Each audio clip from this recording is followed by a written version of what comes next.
ఓం శ్రీ మాత్రే నమః. ఇప్పుడు తెలియజేసే అంశము కోరుకున్న కోరికలు నెరవేరాలి అన్నా, అలాగే చక్కని ఆరోగ్యం పొందాలి అన్నా, అష్టైశ్వర్యాలు పొందాలి అన్నా, మరి ఈ మాస శివరాత్రి అనేది, మాసం అంటే నెలకి ఒకసారి మాస శివరాత్రి అనేది వస్తుంటుంది.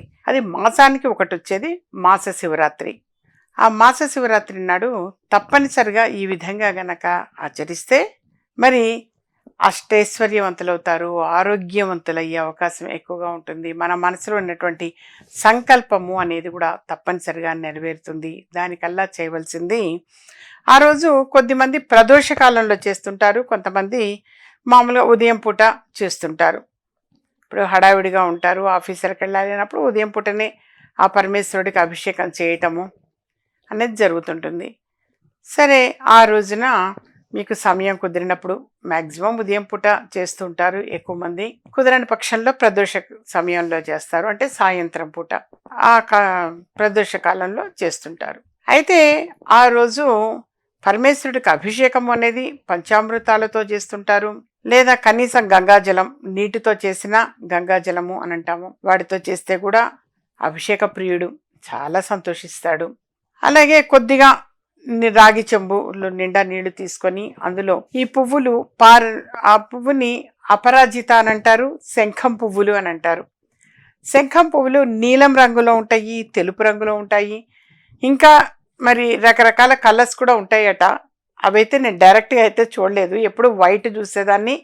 శంఖం రంగు పువ్వులు అయితే ఉంటాయి. ఆ శంఖం రంగు పువ్వులు అనేవి ఆ శంఖ పువ్వుని నీళ్ళల్లో వేసి అలా ఉంచి ఆ నీటితో, ఆ జలంతో గనక పరమేశ్వరుడికి అభిషేకం చేయటం చాలా చాలా మంచిది.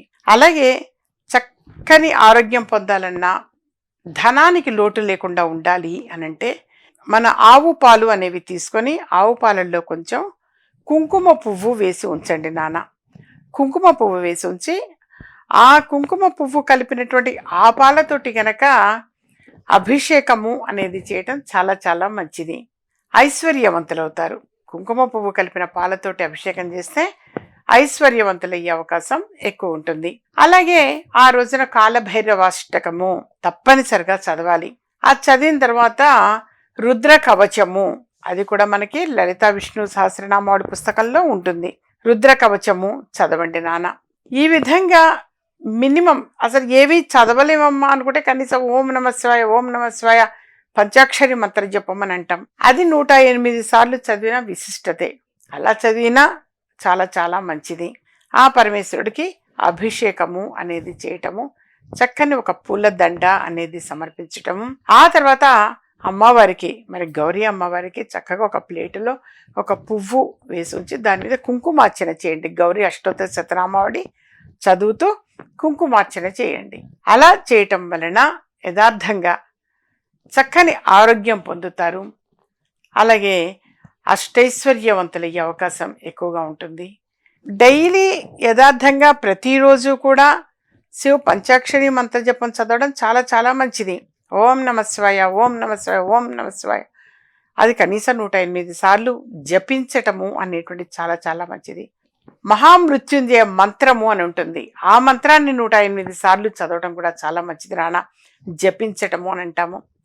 కనీసం మాస శివరాత్రి రోజు ఒక జపమాల అంటే ఒక 108 సార్లు ఆ మంత్రాన్ని జపించటము అనేది చాలా మంచిది.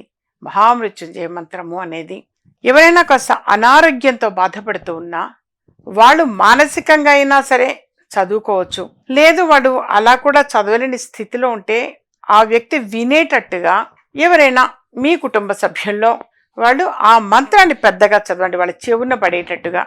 దానివల్ల కూడా చక్కగా పాజిటివ్ రిజల్ట్ ఉంటుంది నాన్న. మహామృత్యుంజయ మంత్రం. ఓం త్ర్యంబకమియామహే సుగంధిం పుష్టివర్ధనం ఉర్వారుకమివ బంధనాత్ మృత్యోర్ముక్షయోమామృతాత్.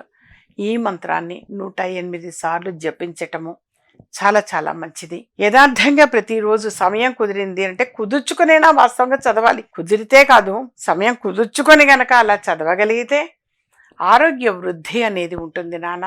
అష్టైశ్వర్యాలు కలుగుతాయి. సో ఈ విధంగా చిన్న చిన్న రెమెడీస్, పరిహారాలు అనేది చేసుకోవటం మంచిది. ఎందుకు ఈరోజు స్పెసిఫిక్గా చెయ్యాలి అని అంటే, ప్రతిరోజు కుదరని పక్షంలో కనీసం మాసానికి ఒక్క రోజైనా, అంటే నెలకి ఒక్క రోజైనా, ఆ మాస శివరాత్రి రోజైనా ఆ పరమేశ్వరుడికి అభిషేకం అనేది చేయటము, చక్కని ఒక పూలమాల సమర్పించటము, బిల్వ దళాలు గనక మీకు అవైలబుల్ అయితే బిల్వ దళాలు కూడా అందుబాటులో ఉంటే బిల్వ దళాలు సమర్పించటము చాలా చాలా మంచిదమ్మా. ఈ విధంగా చేస్తున్నారు అని అంటే డెఫినెట్గా మంచి ఆరోగ్యం పొందుతారు, అష్టైశ్వర్యాలు పొందే అవకాశం ఎక్కువగా ఉంటుంది, సంపూర్ణ ఆయుష్మంతులవుతారు. సో తప్పనిసరిగా మీరు మాత్రం మాసానికి ఒక్క రోజైనా సరే, నెలకి ఒక్క రోజైనా సరే చక్కగా శివుడికి అభిషేకము అనేది చేయటము చాలా చాలా చాలా మంచిది.